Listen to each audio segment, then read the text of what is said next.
is that we have to adjust to the new timing. Let us endeavor.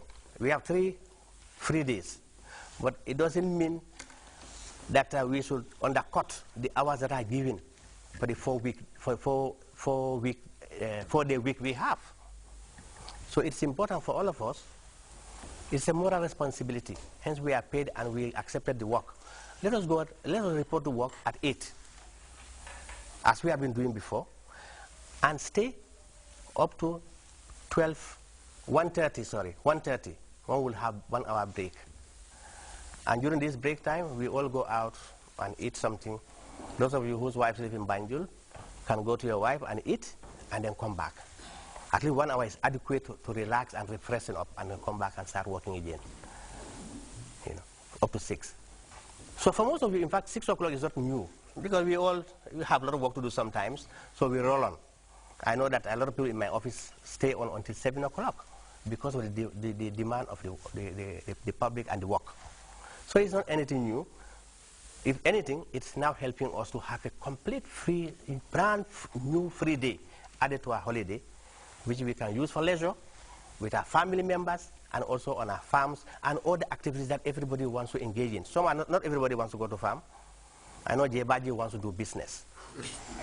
So that also gives you time. If you want to go to Dakar and buy something else, come and do, you can get that done as well.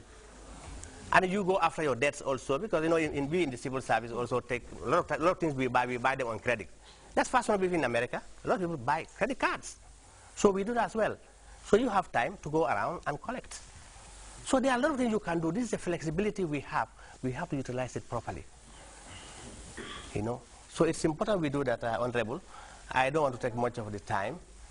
I don't know what you want to say. So, but I thank you so much. So we'll. Thank you very much. Yes, okay. It's very clear. And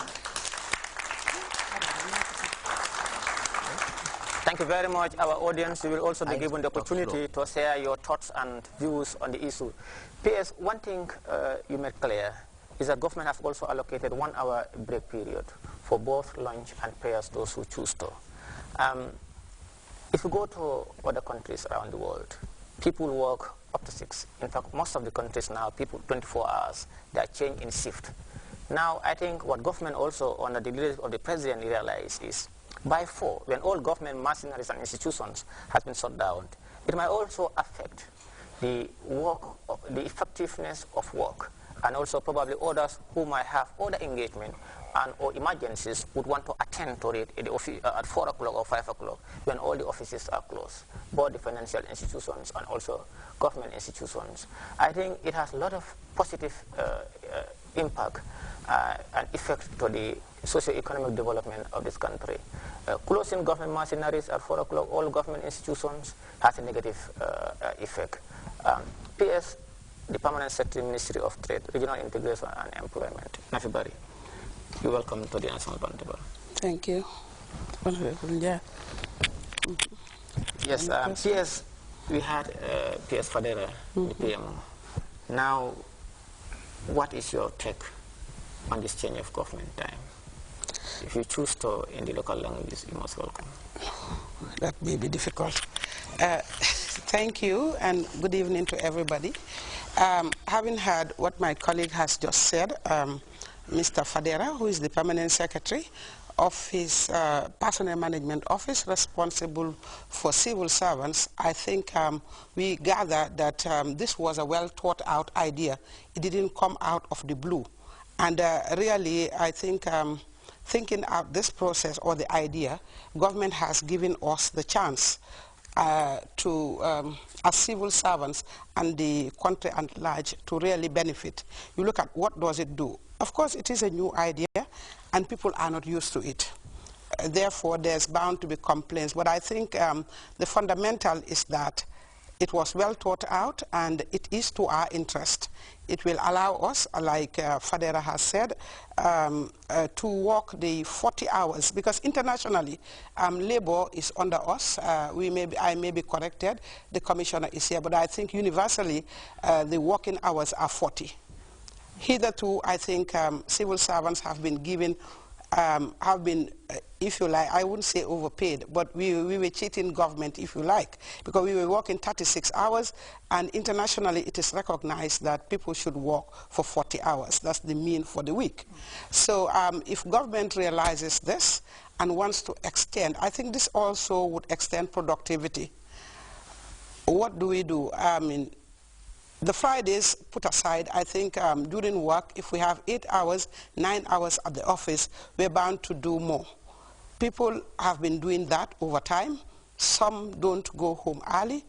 We've been around for 6. Now, if we are given an additional day off, like we've just said, I think with the right mind and the right determination and approach, one will come to realize that it is for the better, and it will be more effective. There has not been variation in working hours, you said. Rather, it has been realized that we've been doing too little, and with Vision 2020, if we are to achieve that, and all these Millennium Development Goals, I think we have to work harder.